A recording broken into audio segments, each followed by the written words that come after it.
Hogs of War, released way back in the year 2000 on the PS1 and also on the PC by Infogrames, only in America and Europe though, which makes a change. Prior to this game I was very into the Worms series of games, and it was one of the few games I could get my family to actually play with me, and when I saw the previews for this game and read about it, I heard it was basically a 3D version of Worms.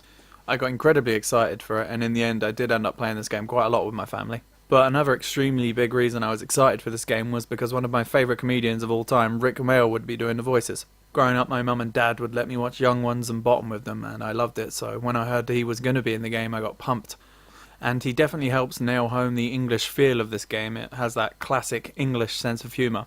He voices everything in the game, and every time I play this game, I can't help but smile hearing my childhood hero. Now, the main meat of Hogs of War is in its fun and challenging campaign mode, where you're trying to take a collection of islands in the South Pacific called Australasia. Yes, everything is that on the nose. The region has been found to have a rich supply of swill, which is basically this game's version of oil, and it's a good excuse as any for all the nations in the game to go to war over. And you're given this great opening cutscene explaining this, with Rick Mel absolutely killing it like he always does. Before you start the campaign, you get the choice of what nation you'd like to play. You get a choice between the British, French, German, American, Russian, and Japanese, all with their own Rick Mel voiced lines doing all the different accents. Once they've taken you through the basics of the gameplay in a short tutorial section, you get into the campaign proper.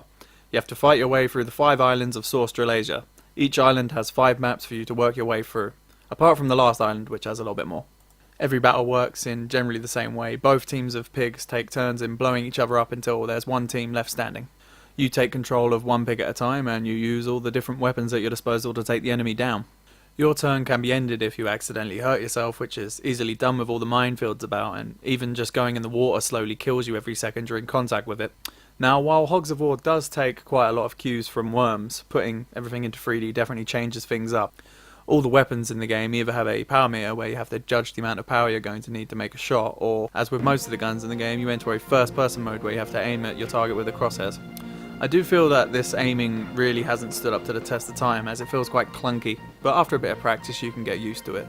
There's also close range weapons like TNT and bayonets, which you can just use by being in proximity to the person you want to hit. There's also buildings that your pigs can jump into for a bit of protection, and there's a few vehicles like tanks and submarine type things. Much like in Worms, sometimes weapons and health boosts will randomly drop on the map, and that's pretty much the whole combat of the game in a nutshell. But instead of just having every unit have the same loadout like in Worms, Hogs of War has you pick different classes for all your pigs. As you go through the single player campaign, you earn medals from beating maps to upgrade your group of 8 pigs. They can all go down 4 different class routes, but they all start out as basic grunts. There's the espionage career, which turns your peak into a sneaky, long-range spy type character, eventually getting access to sniper rifles and the like. The heavy weapons career, which unsurprisingly gives you access to more bazooka type weapons. The medic class, which pretty much does what it says on the tin and helps keep your pigs alive.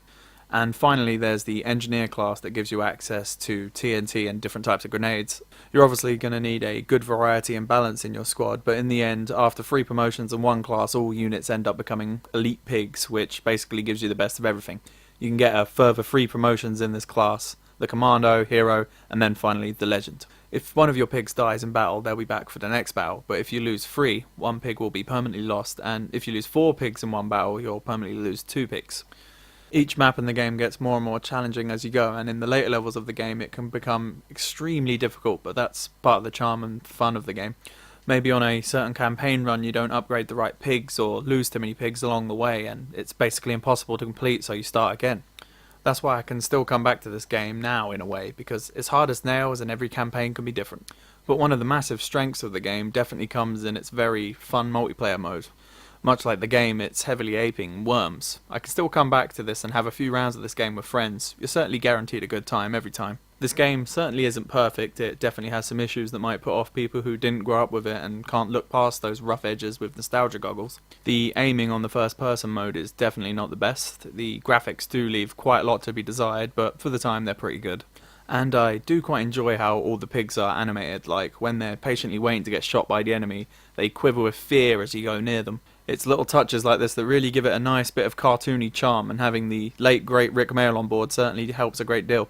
I did notice a few frame rate issues here and there that do kind of get annoying at times, but never enough to stop it from being fun. But even taking into account my obvious nostalgia for this title, I think that people that have never played the game before will find it as charming and enjoyable as I do. The game is on Steam now, so there's definitely little excuse not to pick up this diamond in the rough. It's a shame we never saw a sequel or a spiritual successor to this game. By all accounts, it sold reasonably well and received some average to very good reviews. There was a sequel planned for the PS2, Wii and DS, but it never got released due to the company that made the game's financial troubles. I'm still surprised no one has tried to make a new game in this style, yet maybe some Kickstarters for a spiritual sequel will pop up. But until then, we still have this classic to play.